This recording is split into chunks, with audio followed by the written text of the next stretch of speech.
Was I a feminist when I was 14? Let's chat about it.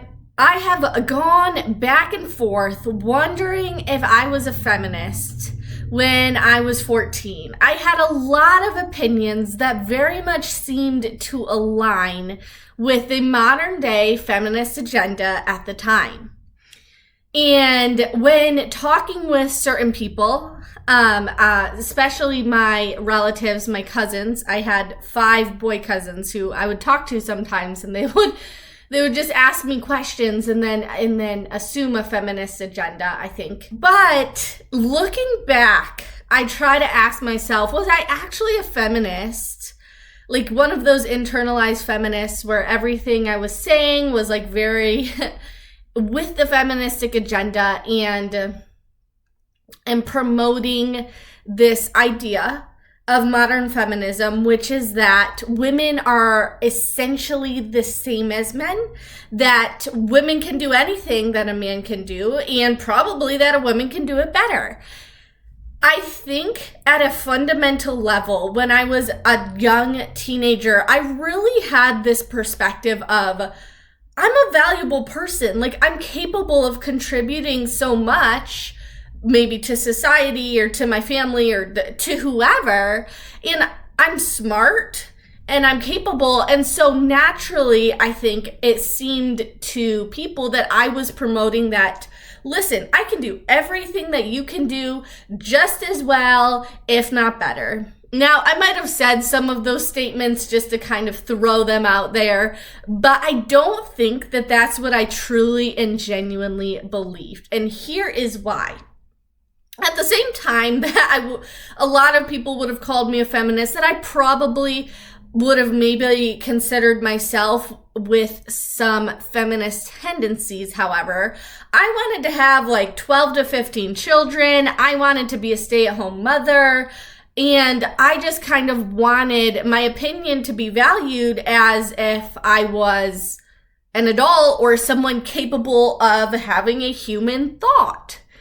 Now, I think that because I wanted my opinion or what I was saying to be valued or who I was to be valued didn't necessarily mean that I aligned with the feminist agenda.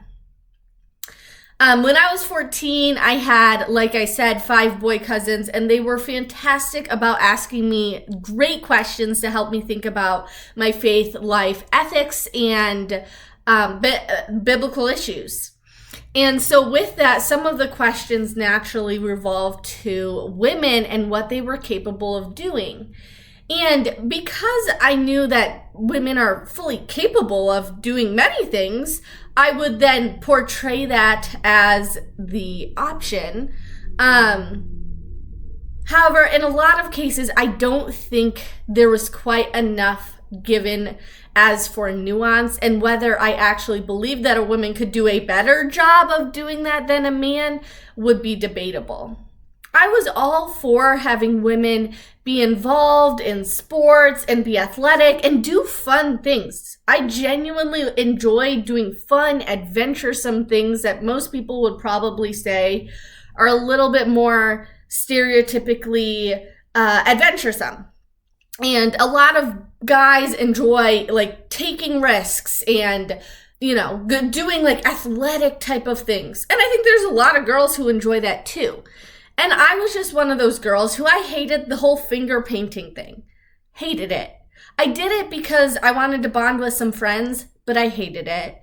I did not like the whole let's braid hair. And while I could have a good conversation about maybe guys or, the makeup or the whatever the girls were talking about, it just wasn't quite what I was interested in or enjoyed a whole lot. I'm just going to insert a little pause here to remind you to click that subscribe button if you enjoy what you're hearing about. I talk about living intentionally rooted in God's word. And so topics like feminism, wifehood, motherhood, and just ways that we can be more intentional with who we are as women in all of those. as you can see by my hair today, I still don't care a whole ton about the brands of makeup or how my hair looks or whether I'm like this super ultra feminine and like very girly girl type of a person. And in fact, in most cases, I kind of disliked a lot of girly girls because I felt like they didn't end up thinking through a lot of the deeper items in life. Now, that's certainly not true of all girly girls, and I have since met several girly girls who enjoy the dresses and the frills and the painting and the manicures and the pedicures and the hair and everything, and they still are capable of having intelligent human conversation, which I very much enjoy. And it's a joy for me to be able to talk to people like that. But at the time, it just wasn't the experience that I had. And most of those girls who were super girly didn't necessarily enjoy the same types of conversations that I enjoyed having. And so because of that, I think that a lot of the boys in my life felt that because I wasn't, fitting into this stereotype of like being a klutzy little, girl or wanting to participate in sports or whatever, pickup, mind you. At the time, I would have said a girl can play sports just as well as a man could.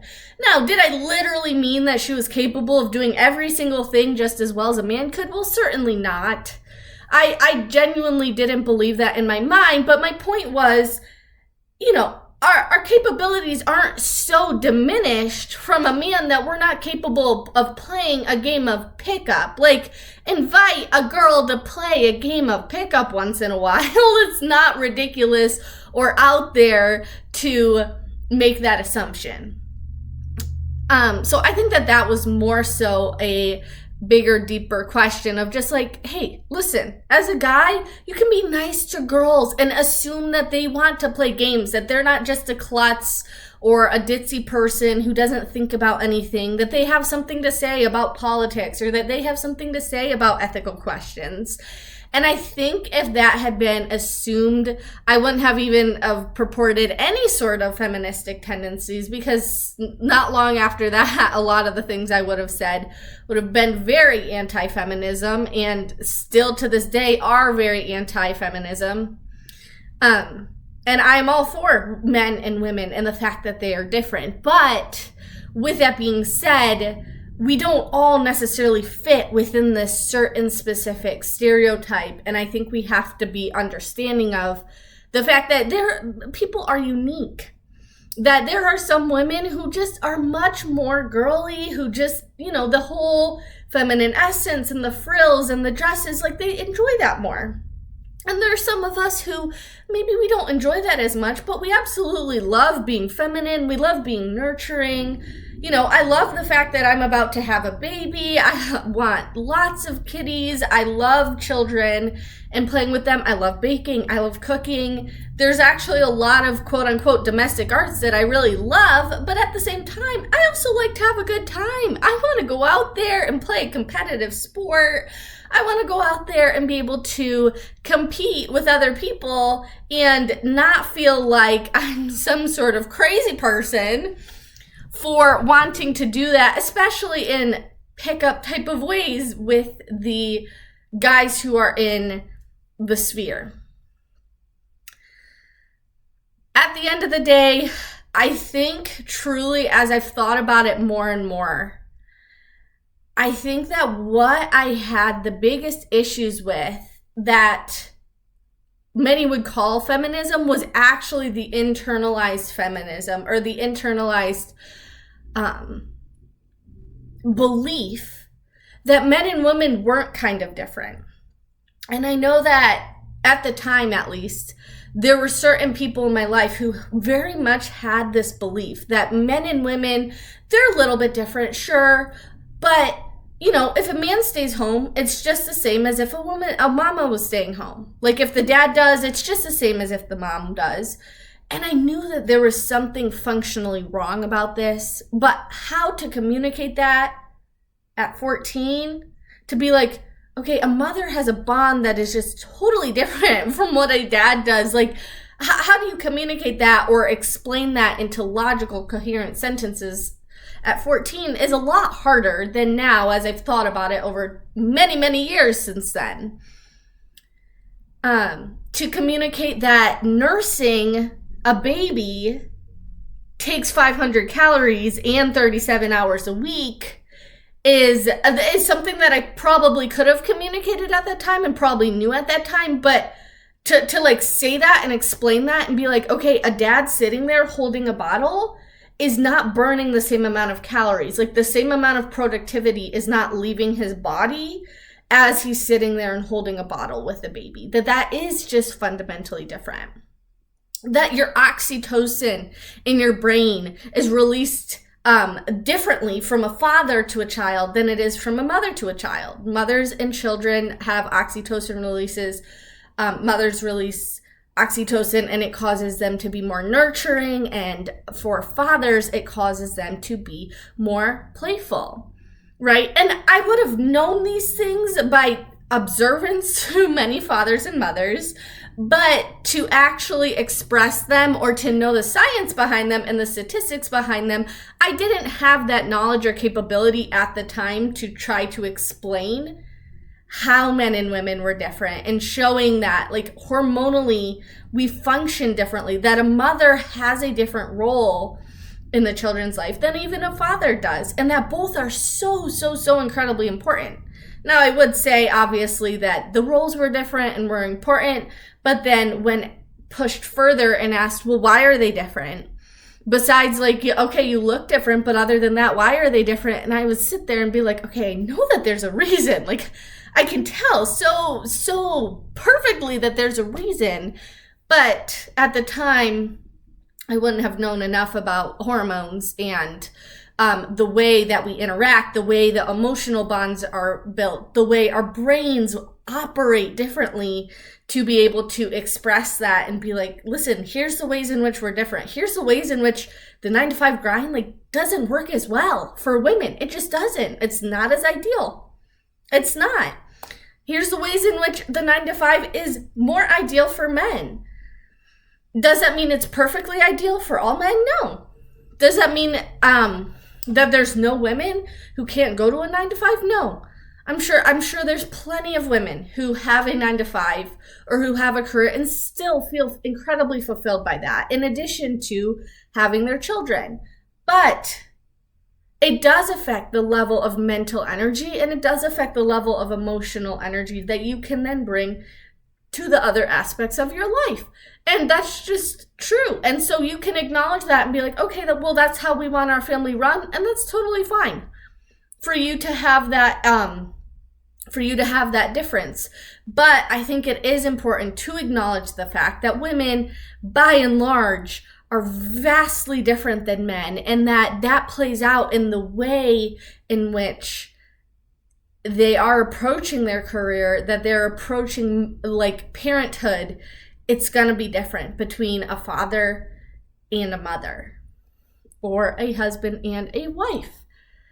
So I think at the end of the day that in reality, I wasn't super feministic when I was 14. I just wanted to be valued for the fact that I was a woman instead of it being treated like something less than, like as if, you're not doing as much work if you're trying to be a mother, or you're not, being as productive, or, you're just kind of like a bum. And I'm someone who works very hard when I do things.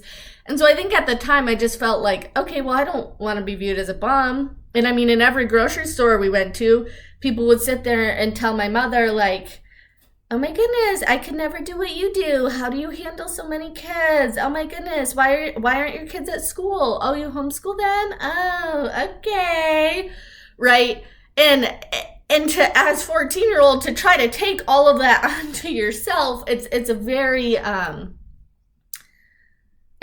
growing process. And I think that, throughout my years of studying more about it and processing through what I was actually thinking, I'm going to come up with the conclusion that I never have been a feminist.